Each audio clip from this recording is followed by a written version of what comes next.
Hello, and thank you for joining us today on this recorded webinar about getting your facilities fit for sport. The information that follows is based on our initial guidance, which was produced at the start of lockdown on the decommissioning of facilities to make them safe. This webinar is to provide the best advice and guidance possible in preparing facilities to open safely once we get to the right stages of easing of lockdown measures. Sport Scotland have worked from the start of lockdown to pulling together from a number of sources information from around the UK and other countries, working really closely with Sport England and in regular calls with Sport New Zealand on what best practice is out there on how to get facilities ready for the return to sport. We are still researching and learning, we're still producing more information and we'll keep updating things as we move forward. The crucial thing about the guidance is that it's there to make sure facilities are ready prior to any participants getting into the buildings or on the pitches that you own and operate. The underlying principles of the guidance cover large facilities all the way down to small two-team changing pavilions, as well as grass pitches and other facilities. It's there to help support all the way through the various stages of lockdown, as well as if there's any return to any lockdown measures. At the time of recording, Aberdeen is under lockdown for 7 days due to an outbreak of COVID within the hospitality sector. This could happen anywhere, and if you follow the good practice within this guidelines, hopefully it will stand you in good stead to move forward once we're allowed to return to those stages. It's worth noting at this point the main part of the guidance is about cleanliness, hygiene and hand hygiene. And that's because all hard surfaces need to be considered touch points. The virus can survive for up to 72 hours in these areas. The guidance is split up into 4 phases: plan, prepare, protect and review.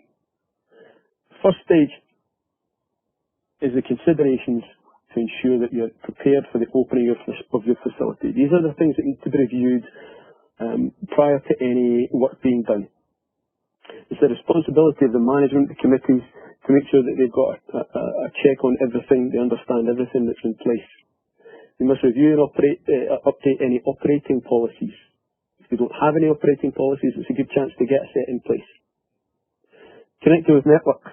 In the previous webinars we've done, it's been with governing bodies along with local authority partners. Those are the key people you should be in touch with first. The other networks you should be thinking about are your members as well as the participants and their families and carers. They might be able to help in certain areas with supporting clubs and other facilities with getting out of lockdown and managing some of the things that will need to be done to get facilities ready for sport. Assessing the impact on a period of closure is crucial. When things were locked up, some local authorities have told us that they just cleaned up and locked the doors. They may have skeleton crews going in to do certain activities, running taps, flushing toilets, etc., checking on electrical systems, but not much else. So there's a number of things that need to be considered when moving into a building after a long period of inactivity. And once all this has been considered, they then need to look at developing a reinstatement plan. This should be very clear about from room to room, area to area, and any external areas that are required for participating in the sport at the club or facility you own and operate. The preparation phase is actions to prepare the facility. Anything that needs to be done. So when we're looking at establishing the condition of the facility, a complete walk-around needs to happen. Moving every piece of loose furniture to check what's behind it, underneath it. Looking at things where there may be potential infestation. Rodents in particular can play havoc with electrical systems, but there may also be other things within hospitality areas and kitchens if they weren't able to be cleaned down effectively prior to lock-up. Physical distancing measures need to be put in place, whether it's from the car parks all the way to pitchside. Everybody has to consider how they get from roadside, those drop-off areas, to the facility, to the pitchside. Need to think about having signage along all those routes so that everybody can see and make sure the physical distancing markings are very clear. Hygiene, health and safety are also crucial. making sure there's sanitation points, hand washing points at exits and entrances, but also make sure that there's very clear signage about where they are to go. And everything should be done on the basis of a risk assessment. If the risk assessment says that it's not safe, then potentially you shouldn't be opening up. Cleaning measures, enhanced cleaning measures need to be put in place. We've been asked a few times about what that means. It's more often, it's more frequent. And the products you need to use are disinfectant-based, not detergent-based. They're the best, at the moment, the recommendations from the Scottish Government and others on cleaning surfaces to make sure the virus doesn't survive. The information communicating with members is very crucial as well. Anybody that uses your facility needs to know the measures in place for accessing and exiting the facility. If you can manage a one-way system with two gates so that people arrive at one and leave at the other, that's ideal. Otherwise, you need to introduce larger buffers to make sure people leave without too much crossover, very little dwell time, and certainly no gathering for a chat after any activity that's happened. The communication, some ideas that have come up is videoing the cleaning of the facility so that it instills confidence in the members, the players, coaches, and their families and carers. This can be posted on your website, on your social media channels to advertise that you've gone through the correct steps and stages to make sure that everything is safe for people to return to your facilities. In the communication phase, putting up posters about the key stages of accessing and exiting the facility are crucial. One idea might be to have two sets of posters, one at a low level for smaller people, children and young people. It would be an idea to have those in graphic form rather than long lists of text and bullet points so that they can read them more easily and the information can get to them quicker and make them safe. The second set at a higher level for adults and older children. Equally as important to the graphics, but also with text to make it clearer to them as well.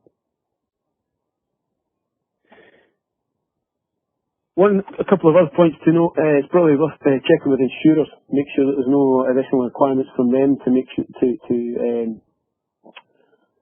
allow you to access your facilities and open up buildings. It's also worth making sure that if there's any hard barriers that need to be cleaned up, like pitch surrounds. It's normally where people do warm-ups and things like that. They should be cleaned and marked out of bounds so there's no regular touch points there.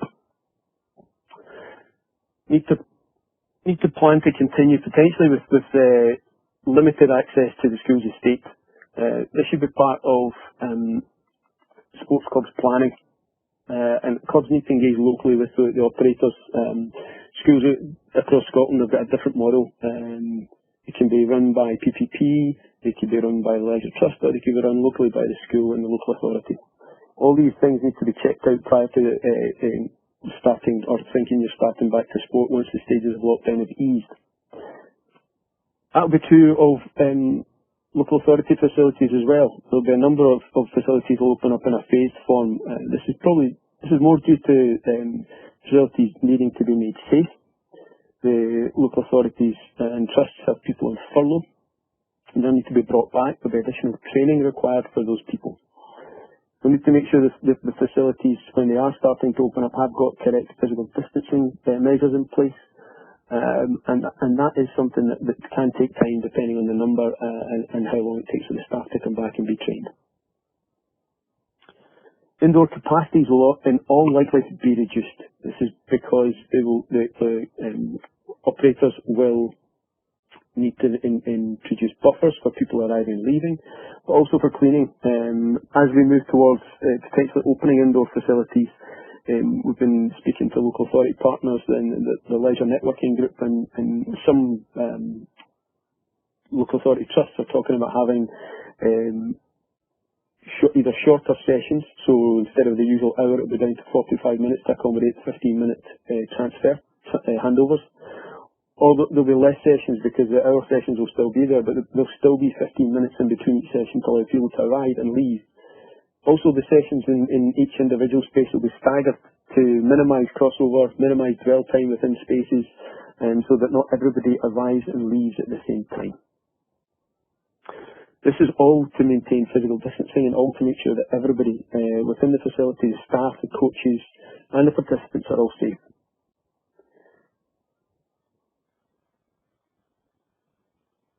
One of the things that will be needed to do is operators need to will potentially be looking at adding staff briefings at the start and the end of each day. So in the morning they'll brief staff on what's happened the previous day, and at the end of the day they'll debrief, take notes, and make sure that they can improve if needs be anything that happens for the next sessions.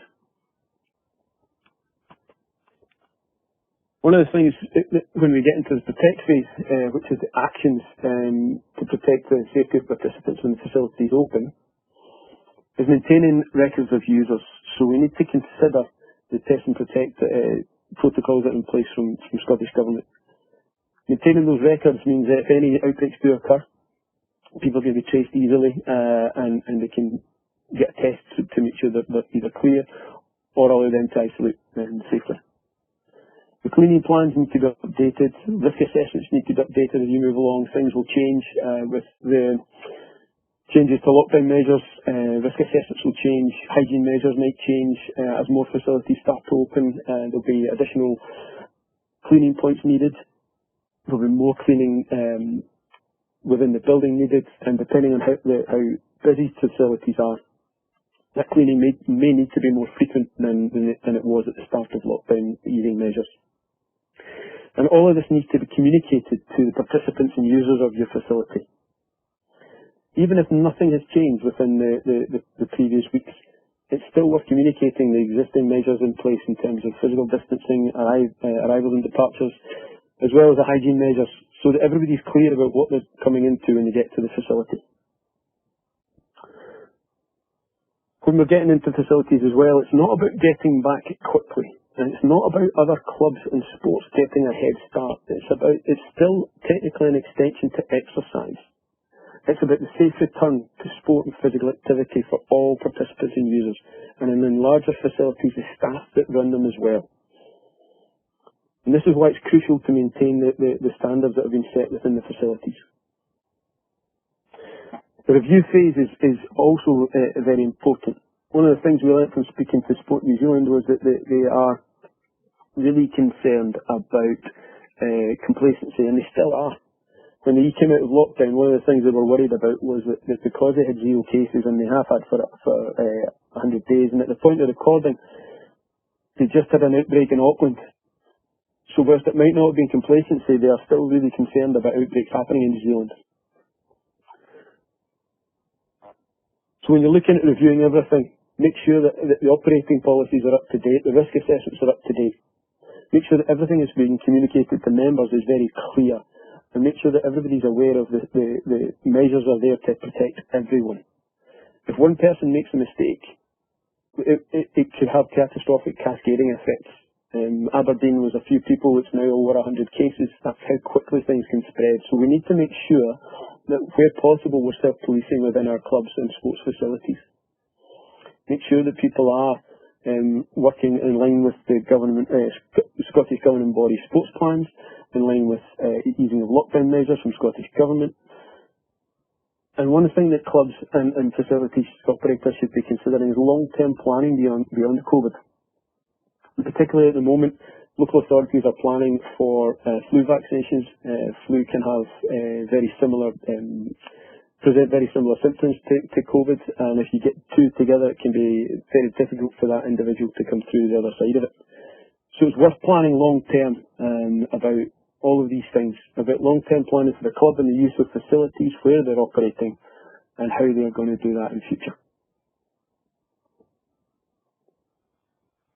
Hope the information there has been useful. All of the information is up on our website. We're currently in the process of developing the indoor guidelines in line with Scottish Government guidance on the opening of indoor facilities. At present, at the time of recording, it's only a few weeks away in the middle of September. Hopefully we still move forward to that date. Now, when we were running through all these webinars previously, there was a number of questions raised, and we have got some key hot topics which are probably worth noting at this point. Sarah, can you bring in the main questions that we had? Yeah, certainly. One of the main questions that came through, and I think as we go through the kind of phases of easing of lockdown, is in relation to toilets, and if clubs can open and should open their toilets for the use of their members or the public. Yeah, so the Scottish Government guidance is that toilets can open. Have you got any more information on that? Yeah, certainly. What I would say in relation to that is that in terms of opening of publicly accessible toilets, a public toilet is regarded as a toilet that is out with a private domestic setting. So before you open up your toilets, you really need to be confident that you can meet the requirements that are set out by Scottish Government, and you shouldn't be under any pressure to open the toilet if you feel you are not prepared to do that. The best thing to do is to go onto the Scottish Government website and look up the information and the guidance there and the publications in relation to public and customer toilet guidance. I would also say is that you need to be very aware if you're opening up the toilets, you have to carry out all the standard building checks that Graham mentioned at the start, as you would if you were opening up the full facility. All toilets have to be safe, and the physical distancing and cleaning and hand hygiene measures need to be in place. But ultimately, you should carry out a risk assessment to make sure that is that you're safe and you're comfortable and your members have got clear communication on how to use the toilets. Brilliant. What else was one of the key hot topics? I think many of the clubs and organisations have got responsibility for the maintenance or upkeep of sports pitches, and there's a bit of a question coming through there in terms of how clubs can restart their pitches, both from a synthetic and a natural grass pitches point of view. Is there any sort of key information you should be considering? Well, for natural grass pitches, if at this point the clubs and community groups haven't been able to get back on them, there's some really good information about the returning natural grass pitches to use on the Grounds Management Association website. But in general terms, it's about reducing the height of the grass incrementally, not doing one big cut to get down to the final playing or training level. Doing any aeration, vertidraining, and overseeding where possible, if budgets allow at this point. Minimising the use of the grass pitches if possible while this kind of initial maintenance is going on is probably advisable, but at this late stage is probably not feasible with most grass-based pitch sports. Synthetic pitches, again, some really good information on the SAPCA website, as well as advice on ESTC. And there's also some really good information from a local test lab, Sports Labs, on how to get your pitches ready after lockdown. So there's 3 good sources there. But again, in general terms, it's brushing them, cleaning off all the debris and detritus, trying to bring them back to some kind of standard. Cleaning all the hard surfaces around it, making sure gates can be opened safely, and looking at how much damage, if any, has happened to any pitches and repairing those, and that's for grass and natural synthetic surfaces. In extreme circumstances, potentially where there's been a lot of animal feces, it may be that the pitch needs disinfected. But it's something that would need to be checked with the installer or the carpet manufacturer to see if that's required or is actually doable on the surface. Some chemicals can actually have an adverse effect on the fibres. So it's worth checking with those people, the installer or the manufacturer. Other than that, I think the other thing about the sports pitches and courts is the set-out stuff. You were involved in those initial sets against here. Have you got any piece of information that would be useful on that?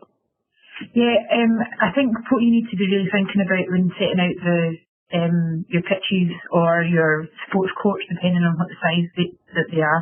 There's some good resources on the Sports Scotland website about how you might set that out, but it's really about maintaining and how you maintain that physical distancing and make sure that you've basically washed down and cleaned down all the major touch points. The risk assessment is probably the key point in all that. And if there's there's also examples on our resources page and they can look at the suggested COVID-specific risks. So taking that into consideration with the capacities of the pitches, that's probably the best way to approach how many people and what your programming might look like.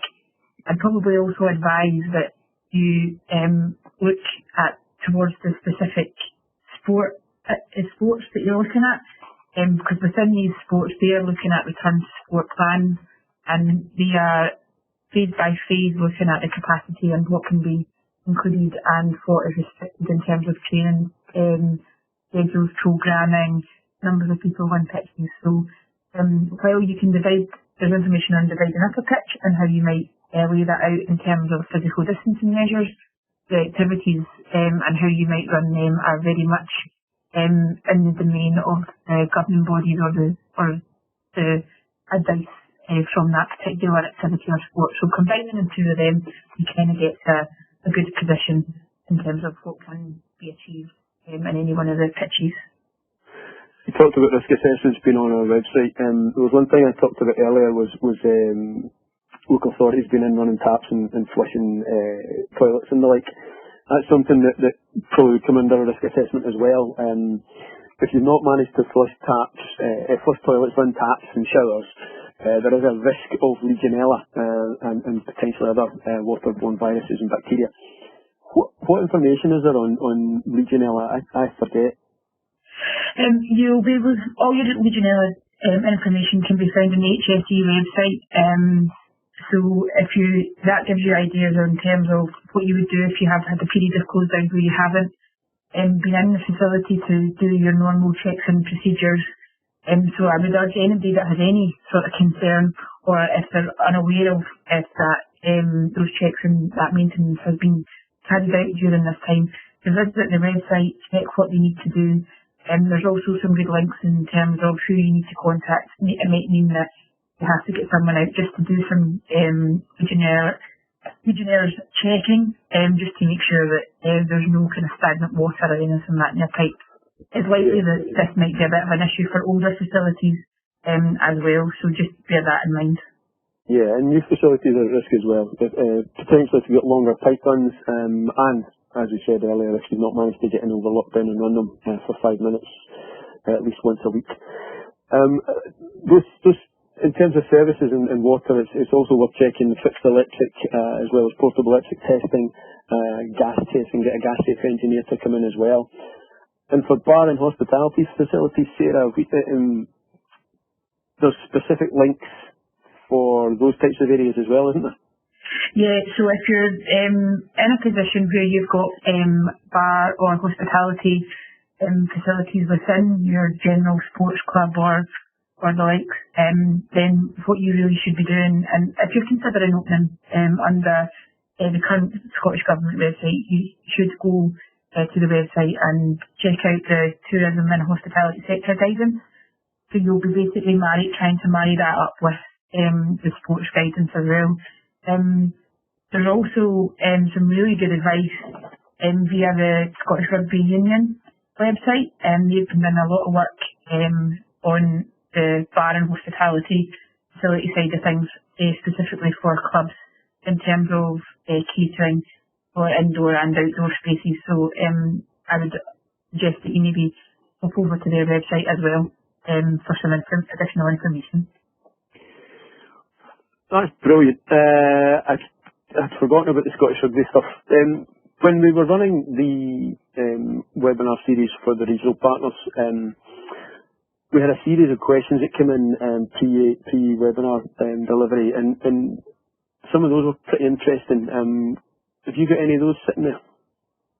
The other sort of questions that are coming through is, has there been any good examples of signage and how you might inform members of these changes? Obviously there's different settings in terms of facilities, so whether that's outdoor or indoor, but do you have any good examples and things that you could think about in terms of signage and information? There's good examples on our COVID section on the website. There's some clips of clubs signage as well as best practice. There's also information coming through from governing bodies and local authorities about what they're doing. most governing bodies are highlighting on their social media best practice and asking clubs to share best practice, particularly around signage, one-way systems and hygiene measures, just so that everybody can share and look at what we may or may not be doing. I believe the SFA have got a really good suite of signage that you can download, and some of that's adaptable and editable. So it's worth looking at those to see what they've got. One of the other things we could also think about is creating a welcome pack, just from the perspective of users that maybe aren't familiar with the facility, or visitors, so that would just allow them to familiarise themselves with what potentially is permitted routes around the building, what areas are closed, and also what behaviours and actions are expected of them. So that's something else that you could potentially think about, and that could be emailed out or provided in advance of anybody coming along to your facility. That's a good point, and if we keep moving steadily out of these lockdown measures, there's potential for us to get some sort of competition in, and it'd be a good idea to send that to the travelling teams so that they know the arrival points and how to access the facility from roadside to pitchside or courtside, so that they know and they're working in line with yourselves or the facility operators. So that's a good point. Was there any other key concerns or key questions that were raised on that list? One of the questions that's come through as well is in relation to changing rooms and when and will they be likely to be available, and if they are available, what limitations are expected on numbers and usage of these sort of spaces? Yeah, I mean that'll be based on when Scottish Government allow access to indoor facilities again. It's likely it'll all be based on physical distancing and capacities. At the moment, our advice is changing rooms should remain closed and access should be limited. I guess it will change as people move into facilities and there's more of a requirement to use changing. As I mentioned earlier, potentially getting back to competition at some stage. Visiting teams might want to shower and change before they leave. Yeah, I mean, that's something that will have to be looked at in more detail by each individual facility. It's going to be a site-by-site based risk assessment and potentially erecting screens and things like that to protect the physical distancing space if that can't be maintained. Is there any other points I've missed there potentially? No, I think you've probably covered the majority of that, just in terms of those screens. I guess showers are going to be difficult to manage as well. There's probably still a lot of facilities with communal showers.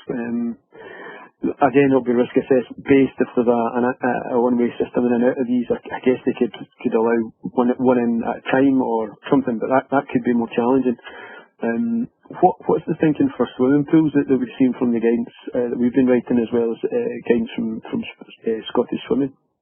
The guidance that's coming through in swimming pools is that in terms of any change in facilities, everyone, and this goes across the board actually, users and participants should be encouraged to turn up ready to take part in the activity, and that goes the same in terms of swimming.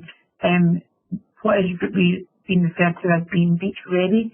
So that's coming to the facility with your swimming clothes on underneath your normal clothes, and trying to limit the time that you're in the changing area or touching any sort of surfaces.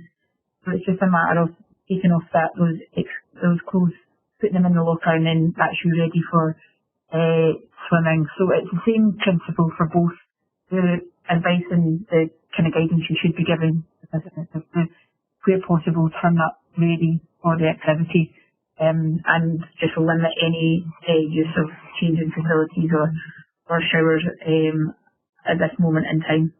And any limits on the changing capacities could actually limit the capacity of the facility itself then? Yeah, certainly. Regardless of the capacity of spaces, the changing facilities within a larger leisure facility may be limited, and that might also limit the numbers that can be used. They can use that space and then subsequently be using the the pool halls or the sports halls as we move into that stage as well. We just have to be aware that that might be the case when we move into the next stages. So that's another key message for people when they're looking to access larger sports facilities, is really be patient with the programming, with the staff. It's not anybody's fault that they're having to potentially limit access. And potentially limit access to schools' estates. Obviously during the day some of those spaces might be used for educational purposes rather than just sport and physical activity, so that there'll be a number of changes in and around the leisure estate that we knew prior to lockdown. I think in terms of that limitation as well, Graham, is that when the local authorities or even smaller facilities are catering for activity and classes potentially, that the limitations that come through that in terms of timescale and the availability of them will potentially be reduced due to cleaning requirements. So there is likely to be buffer times between these classes, that enough time to allow one session to leave the facility to clean that space and for the other session to arrive, and there shouldn't be any crossover. So a period of maybe 20 to 30 minutes between all these sessions might be put in place, and as such limit the capacity and the number of sessions that's available again. So it's just to be aware and give some cognizance to that. Yeah, and that could be different in the schools estate, where the risk assessments might be totally different from a standard leisure setting. So, no, that's some really good points there. I think we'll wrap it up there. Hopefully this information has been helpful. Anything that we've discussed, any of the links that we've mentioned, the resources that are available are all on our website, which is now on the screen. So hopefully that will help. If you have any questions, there's contact details on the Sports Scotland website for the facilities team. And as we move forward, we'll continue to update our guidance that will hopefully support clubs and community groups and sports organisations to finally get to open facilities and get return to sport. Thank you.